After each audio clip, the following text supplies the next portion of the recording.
খেপাদা এই চুমকি দেবীকে নিয়ে হাওয়া বদলে যাবে।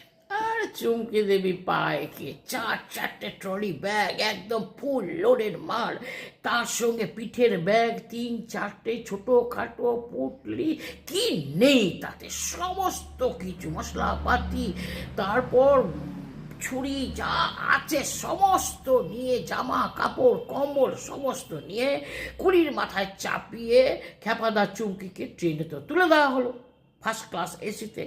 খেপাদা মাল কাউন্ট করছে, 1 2 3 4 5 6 7 8 9 10, 17টা মাল, 17 লাগে 17টা মাল। খেপাদা সব মালগুলো সব পজিশনে রাখতে রাখতে ট্রেন ছেড়ে দিয়েছে।